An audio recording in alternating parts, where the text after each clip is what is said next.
Hello and welcome, my friends and viewers, to this week's episode of Legendlore, where I draw and talk about monsters, characters, gods, and other things from D&D 5th edition, all while giving a small but quickly digestible history about them. Together we're going to go over their history within the game, how they're utilized in the modern edition, and how you guys can utilize them in your own games. This week, we're going to be covering the tree-born guardian of nature, the Dryad.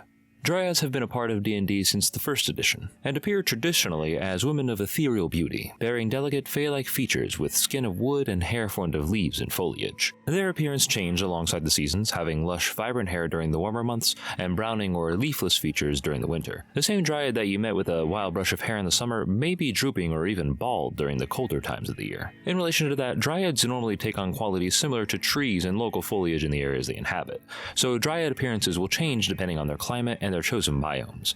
Tundras would have evergreen Dryads, tropical climates may have palm tree Dryads, and if you get creative, I'm pretty sure that deserts could even have those born from tumbleweeds. Doing this in your game will provide a variety of different Dryads to portray to your players, rather than having them all look and operate the same way. In terms of behavior, Dryads preferred to keep away from civilization for a multitude of reasons, primarily due to their preference of the wild and to avoid discovery by those that would cut their trees down. This self-removal reflects their benign, peaceful attitude, with Dryads only becoming aggressive when intruders invaded, stole from, or destroyed their land. However, if a group was merely traveling through the woods without any direct animosity, the Dryad would often flick in and out of trees to catch a glimpse of them, sating their curiosity and even playfully laughing as they kept just out of the voyager's sight. Dryads held an incredibly deep respect for nature and enjoyed the company of those who shared in their reverence, sometimes taking on those that they found attractive as both guardians and mates. Going further into this, I personally think that Dryads themselves would have little understanding or care for the traditional concept of gender.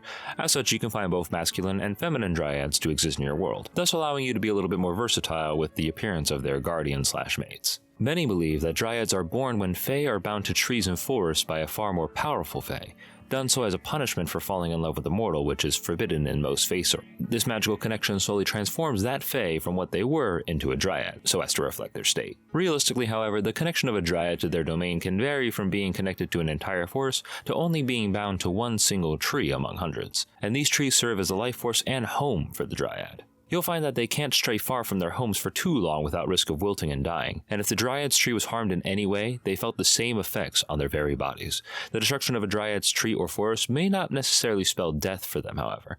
Rather, they fall into a terrible madness with no anchor to retain their Fae power and eternal youth. Now, this doesn't always come in the form of lumberjacks hi-hoing their way into the mountains to cut down a forest of trees, as drought, forest fires, and other disasters can cause a Dryad's tree to be destroyed, and as such they will do anything and everything that they can to protect these places. As such, Dryads work alongside other Fae to protect their homes and forests, their list of allies including unicorns, tree ants, satyrs, and druids who hold both the woods and the Dryad themselves as things to worship.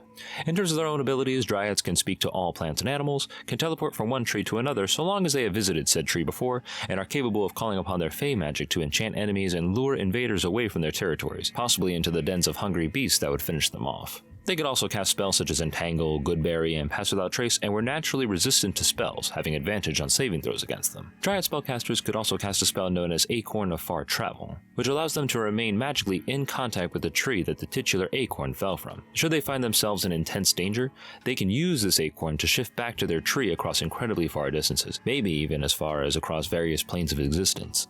The Acorn of Far Travel can also be a very good reason to explain why a Dryad may be very far from their forest or tree, even extending to possibly explaining how a Dryad PC can join the party. In terms of magical components, I'm a fan of the belief that any bark, skin, or leaves that is taken from a Dryad immediately loses any magical energy that's within it, sort of as a representation of how cutting trees and peeling them from their roots in the earth can cause them to die. As such, most people who are ballsy enough to try and capture a Dryad must follow these two rules, and you can use these in your own game. They must keep the Dryad close enough to the forest that they don't wilt and die, and they must harvest whatever they wish to from the Dryad while the Dryad is still alive. While none of my research has yielded any actual magical components that are canonically recognized in D&D lore, I do have some of my own that I've used in past games and will use in the future that you guys can steal and put in yours. The first one is something that I call boundwood, which is a magical component that is made from the wood of a Dryad's tree, or a tree that has a Dryad bound to it, and this can be used for a variety of different causes.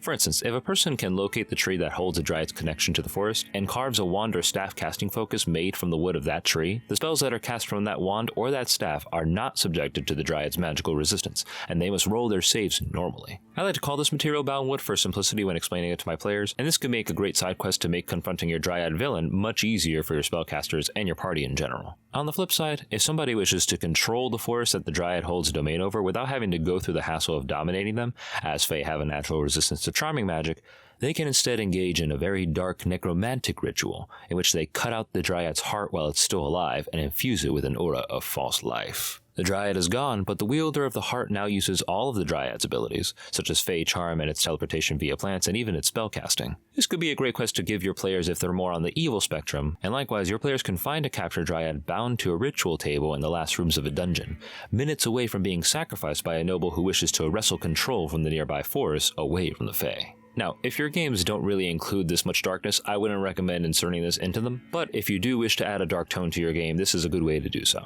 Now when it comes to combat, Dryads are relatively simple. Their presentation of spellcasters often meaning that they'll need soldiers and archers and other enemies to help back them up against a party. Their spell list is definitely great for a support caster, so definitely throw some green knights, sprite archers, or other creatures that they can buff and can take hits for them, allowing them to use their charm ability to take over the party's martial fighters and add them to the collection. However, I will stress that a Dryad is not a fight to the death type of creature. When her forces begin to dwindle or she suffers severe damage, she will flee, so make sure to give them a wide berth of space and trees as far as the eye can see for them to teleport and escape through. Now for some personal flavor, whenever a party encounters a Dryad, I usually like to forego the CR1 Dryad stat block in favor of the Conclave Dryad from Guildmaster's Guide to Ravnica, as I personally feel that Dryads are particularly powerful Fae and thus should have a stat block that reflects that. The one in Ravnica really illustrating the strength, reverence, and presence that a Dryad should command, in my opinion. This stat block can summon mounts, shoot a longbow, has a spell list with a lot more offensive spells, and she even has the ability to suppress the powers of your player's magic items. That's really fucking awesome. I will definitely still use the original Dryad for weaker or younger ones, but a full-fledged Maiden of the Forest, Conclave Dryad is where it's at. Now for our Dungeon Master resources, we have 2 NPCs as well as a couple of new things that I have never really done before. A new homebrew race including 3 sub-races and a subclass. Now for our first NPC, most Dungeon Masters that I've played with like to portray Dryads as lithe spellcasters dancing through the trees.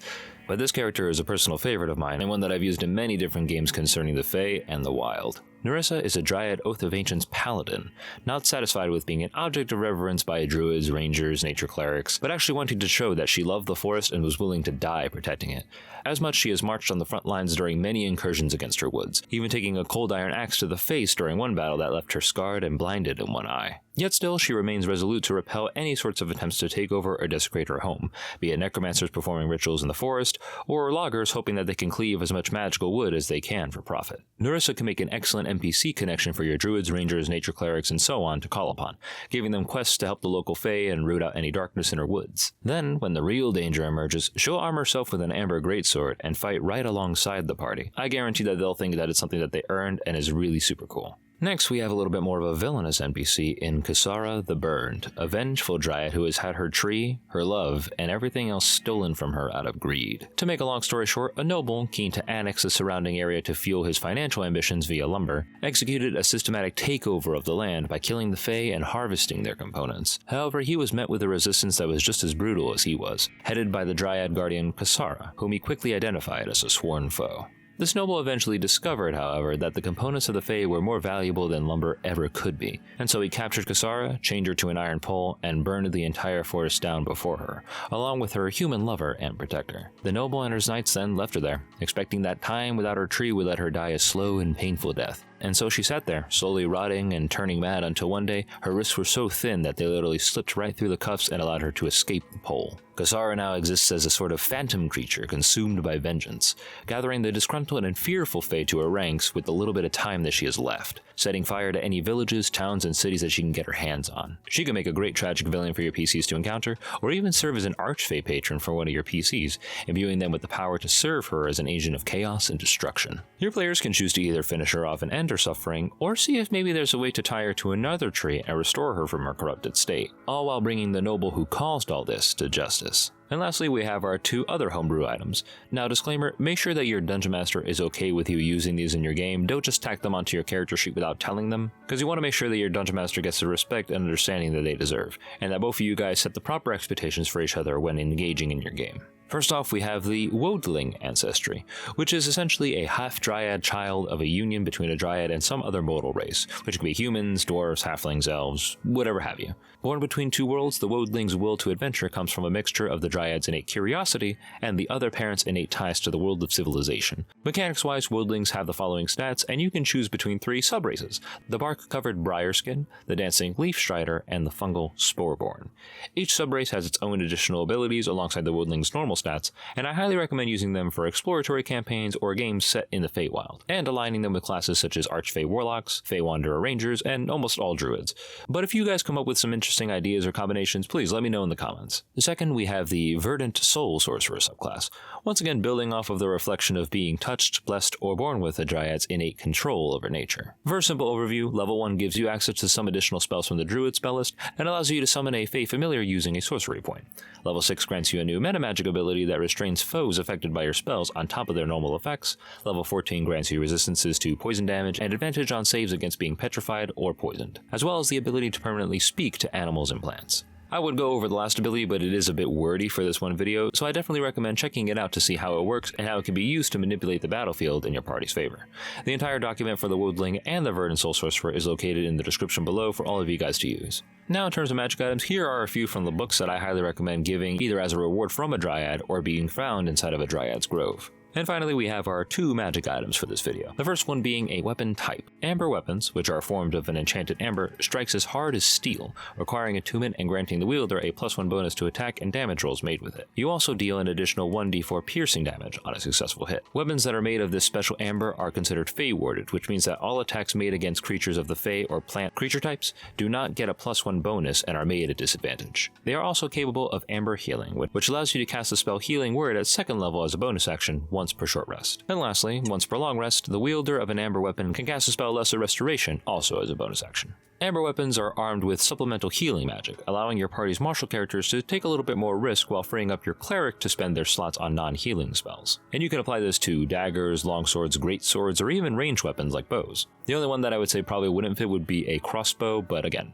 your game, your table. And lastly, we have the Targe of the Verdant Paramour, a +1 shield that requires attunement and only able to be done so by someone who has received the favor or affection of a Dryad.